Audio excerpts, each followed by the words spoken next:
जोहार दोस्तों। आज डीएसपी पाठशाला वॉल्यूम 2 का सेट नंबर 4 का कंप्यूटर लेके आए हैं और इसमें 20 कंप्यूटर अलग से एक वीडियो में शॉर्ट वीडियो बना दे रहा हूं 10 मिनट का, ताकि तुरंत आप लोग देख लेंगे। तो चलिए स्टार्ट करते हैं, लेट नहीं। कंप्यूटर का ज्ञान हम लोग देखेंगे। 20 क्वेश्चन है, तो चलिए स्टार्ट करते हैं। पहला क्वेश्चन है आपका, मेनफ्रेम या सुपर कंप्यूटर में एक्सेस के लिए यूजर्स अक्सर किसका उपयोग करते हैं? मेनफ्रेम या सुपर कंप्यूटर में एक्सेस के लिए यूजर्स अक्सर किसका प्रयोग करते हैं? तो इसका हो जाएगा आपका टर्मिनल का प्रयोग करते हैं। यूजर्स अक्सर टर्मिनल का प्रयोग करते हैं। टर्मिनल जो होते हैं ना, मुख्य रूप से वीडियो टर्मिनल एवं वर्क स्टेशनों का समावेशी होती है। आपसे अगर पूछ ले कि टर्मिनल मुख्य रूप से वीडियो टर्मिनल एवं वर्क स्टेशनों के समावेशी होते हैं, तो देखिए नेक्स्ट क्वेश्चन आपके, सुपर कंप्यूटर प्राथमिक रूप से किसके लिए उपयोगी होते हैं? आपको बताना है सुपर कंप्यूटर प्राथमिक रूप से किसके लिए उपयोगी होते हैं। तो ये आपके हो जाएंगे, ये जो होते हैं super computer input output इंस्टेंटिव processing के लिए, ये सही है आपके। ये भी यूज होते हैं। ऑप्शन नंबर बी देखिए, डाटा रिट्राइवल ऑपरेशन के लिए भी होते हैं, ये भी सही है। मैथमेटिकल साइंटिफिक एप्लीकेशंस के लिए भी होते हैं, ये भी आपके सही है। सीपीयू क्या है? नेक्स्ट क्वेश्चन है आपके, सीपीयू क्या है? आपको बताना है कि सीपीयू क्या है। तो मैं आपको सीपीयू का डिटेल आपको बता दूंगा। सीपीयू के बारे में आप नोट कर लेंगे। तो सीपीयू के 3 भाग होते हैं, एएलयू, सीयू और मेमोरी यूनिट। मेमोरी यूनिट का दूसरा नाम है स्टोरेज यूनिट, आप याद रखेंगे। मेमोरी यूनिट का दूसरा नाम स्टोरेज यूनिट भी है। अगर आपसे सीपीयू का नाम पूछ लेंगे, अन्य नाम क्या क्या है, तो आप नोट करेंगे प्रोसेसर, माइक्रो प्रोसेसर, माइक्रोचिप। क्या क्या?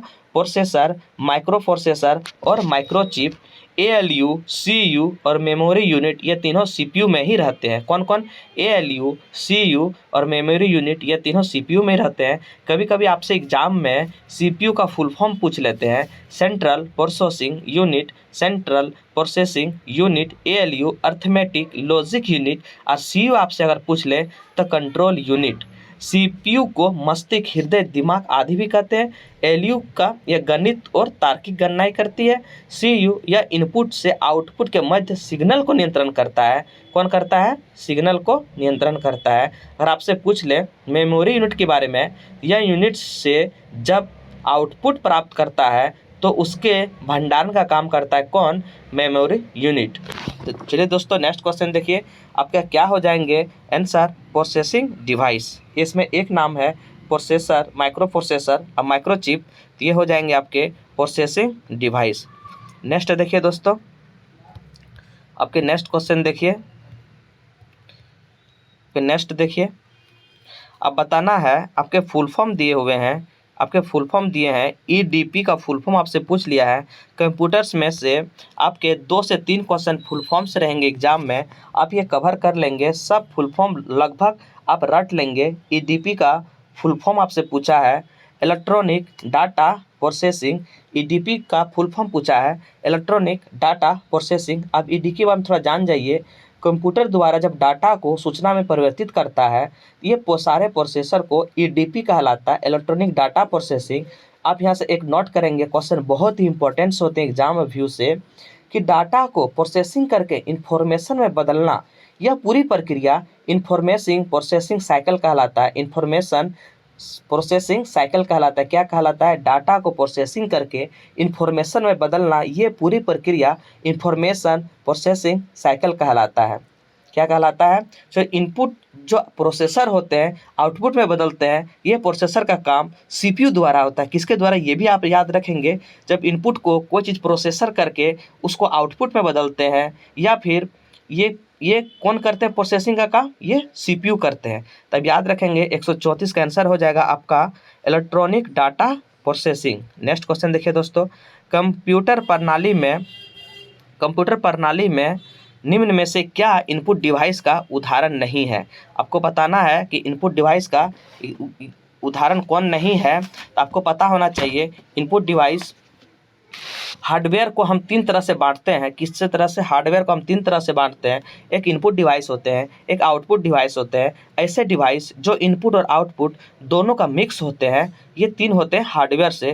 तो कुछ इनपुट डिवाइस का आपको एग्जाम्पल हम बताएंगे, आप याद करेंगे। जैसे कीबोर्ड हो गया, माउस हो गया, MICR होता है, OCR होता है, OMR होता है, BCR होता है, ट्रैक बॉल होता है, जॉयस्टिक होता है जिससे हम गेम खेलते हैं, स्विच रेगुलेशन सिस्टम होता है, स्कैनर होता है, लाइट पेन होता है, web.com होता है, माइक्रोफोन होता है, टच स्क्रीन होता है और कैमरा। ये सारे जितने हम बोले आपको एक जगह इनपुट डिवाइस का एग्जाम्पल आपको बता दिए। तो अब कभी कभी एग्जाम में आपके कीबोर्ड का आविष्कारक पूछ लेते हैं, तो क्रिस्टोफर लेथम सोल्स आप याद रखेंगे। क्रिस्टोफर लेथम सोल्स जो ये है 1868 में कीबोर्ड का आविष्कार किए थे। अगर माउस का आपसे आविष्कार पूछ लेंगे तो डगलस इंजल बट, माउस का आविष्कार आपसे पूछ लेंगे तो डगलस इंजल बट आप माउस का आविष्कार मारेंगे। लाइट पेन, इससे इलेक्ट्रॉनिक पेन भी कहते हैं, आप याद रखेंगे। लाइट पेन को इलेक्ट्रॉनिक पेन भी कहते हैं। ये बहुत सारे इंपॉर्टेंट इनपुट डिवाइस हैं जो आपके एग्जाम में बहुत ज़्यादा रिकॉल करते हैं। तो चलिए 135 का आंसर हो जाएंगे आपके प्रिंटर। प्रिंटर ये इनपुट डिवाइस का एग्जाम्पल नहीं है। जिसके अंत में टर लगा रहेगा वो आउटपुट हो, जैसे प्रिंटर, पॉलिटर, ये सारे जो है वो आउटपुट डिवाइस है। नेक्स्ट क्वेश्चन देखिए, प्रिंट के लिए कौन सा मेनू सेलेक्ट किया जाता है? प्रिंट के लिए आपसे पूछ देंगे तो कौन सा मेनू सेलेक्ट किए जाते हैं, तो आपको पता होना चाहिए। प्रिंट के लिए आपको फाइल को चयनित करना पड़ता है। इस तरह से इसका आंसर हो जाएंगे आपके सी, फाइल को चयनित करना पड़ता है। अगर आपसे शॉर्टकट की पूछ दे तो Ctrl+P इसका शॉर्टकट की है जो आप प्रिंट कर सकेंगे। P से प्रिंट, P से आपके शॉर्टकट की Ctrl+P करेंगे, इसके प्रिंट होते हैं। नेक्स्ट क्वेश्चन देखिए दोस्तों, कंप्यूटर की घड़ी जो होते हैं कि गति मापा जाता है, किस पर मापा जाता है आपको बताना है। कंप्यूटर की घड़ी जो होते हैं वो मेगाहर्ट्ज और गीगाहर्ट्ज में ये मापे जाते हैं, मेगाहर्ट्ज और गीगाहर्ट्ज में। देखिए दोस्तों नेक्स्ट क्वेश्चन क्या है, एंड्रॉयड क्या है आपको बताना है। एंड्रॉयड क्या है? तो आपसे एंड्रॉयड पूछ लेगा, एंड्रॉयड क्या है? ये है ऑपरेटिंग सिस्टम। एंड्रॉयड आपसे पूछ लेगा तो आपको बताना है एंड्रॉयड क्या है। एंड्रॉयड है ऑपरेटिंग सिस्टम है। क्या है? ऑपरेटिंग सिस्टम है। एंड्रॉयड ऑपरेटिंग सिस्टम है। तो आपको पता होना चाहिए ऑपरेटिंग सिस्टम के बारे में 2-4 आप लाइन जान जाइए कि OS का ऐसा प्रोग्राम है जो यूजर को हार्डवेयर से जुड़ता है। OS आपसे पूछ लेगा कि OS क्या है, तो OS एक ऐसा प्रोग्राम है, ऑपरेटिंग सिस्टम एक ऐसा प्रोग्राम है जो यूजर को हार्डवेयर से जोड़ता है। यूजर और कंप्यूटर के बीच ये मध्य कड़ी है, यह डेटा को आदान प्रदान करता है। कौन? OS यानी ऑपरेटिंग सिस्टम। ऑपरेटिंग सिस्टम के बिना PC को बूट नहीं किया जा सकता है। आप ये सब फैक्ट जो है ना नोट कर लेंगे, क्योंकि एग्जाम में डायरेक्ट आपसे पूछते हैं क्या ऑपरेटिंग सिस्टम के बिना PC को बूट किया जा सकता है? तो नहीं, ऑपरेटिंग सिस्टम के बिना PC को बूट नहीं किया जा सकता है। तो कुछ ऑपरेटिंग सिस्टम के एग्जाम्पल का हम आपको बोल रहे हैं, आप इसे नोट करेंगे। MS-DOS, MS विंडोज़, यूनिक्स और लिनक्स, ये सारे ऑपरेटिंग सिस्टम के एग्जाम्पल है। MS-DOS जैसे हो गया Microsoft disk operating system. MS-DOS का फुल फॉर्म होता है माइक्रोसॉफ्ट डिस्क ऑपरेटिंग सिस्टम। इसको 1981 में लॉन्च किया गया था। इसको 1981 में लॉन्च किया गया था। अगर पूछ ले किस पर कार्य करती है, यह TUI और CUI पे कार्य करती है। TUI CUI पर कार्य करती है। TUI का फुल फॉर्म पूछ ले तो टेक्स्ट यूज़र इंटरफेस, और CUI का फुल फॉर्म पूछ ले तो कैरेक्टर यूज़र इंटरफेस। इस तरह से आपके ऑपरेटिंग सिस्टम के बारे में सारे डाउट आपको क्लियर कर दिए। इसका आंसर हो जाएगा ऑपरेटिंग सिस्टम। नेक्स्ट क्वेश्चन देखिए दोस्तों, ऑपरेटिंग सिस्टम में राउंड रॉबिन शेड्यूलिंग से क्या तात्पर्य है आपको बताना है। ऑपरेटिंग सिस्टम से राउंड रॉबिन शेड्यूलिंग से क्या तात्पर्य है? तो प्रोसेसर एप्लीकेशन पॉलिसी होते हैं। ये क्या होते हैं? प्रोसेसर एप्लीकेशन पॉलिसी होते हैं। नेक्स्ट क्वेश्चन देखिए, निम्न कथनों में से विचार कीजिए। आपको विचार करना है 140 का क्या हो जाएगा। तो देखिए 140 में क्या दिए हुए हैं, अच्छा इसमें दिए हुए हैं देखिए 140 के।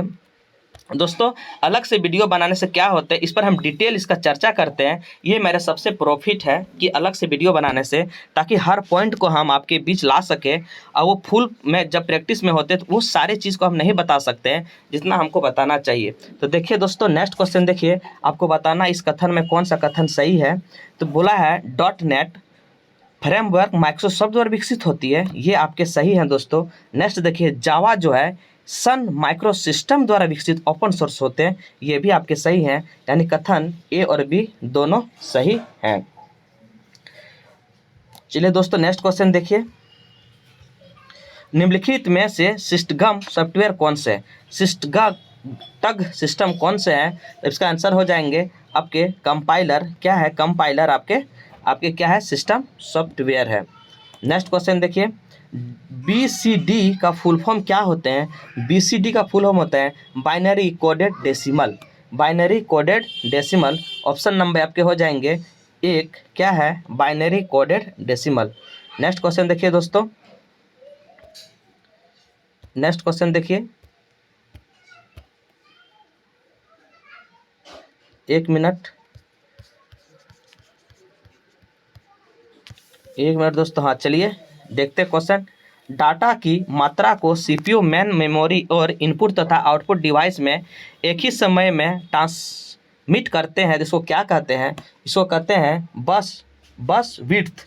डाटा की मात्रा को CPU, मेन मेमोरी और इनपुट तथा आउटपुट डिवाइस में एक ही समय में हस्तांतरण होते हैं। इस तरह से ऑप्शन नंबर होगा बस विड्थ इसको कहते हैं। नेक्स्ट क्वेश्चन देखिए, प्रोग्राम में एरर्स की एरक्शन को क्या कहते हैं? प्रोग्राम में एरर्स की एरक्शन को क्या कहते हैं? प्रोग्राम में एरर्स की एरक्शन को क्या कहते हैं? आपको बताना है, इसको कहते हैं डिबगिंग। क्या कहते हैं? इसको डिबगिंग कहते हैं। नेक्स्ट देखिए, इंटरनेट का मानक प्रोटोकॉल क्या है? स्टैंडर्ड प्रोटोकॉल क्या है इंटरनेट के? तो आपको बताना है TCP और IP इंटरनेट के मानक प्रोटोकॉल हैं।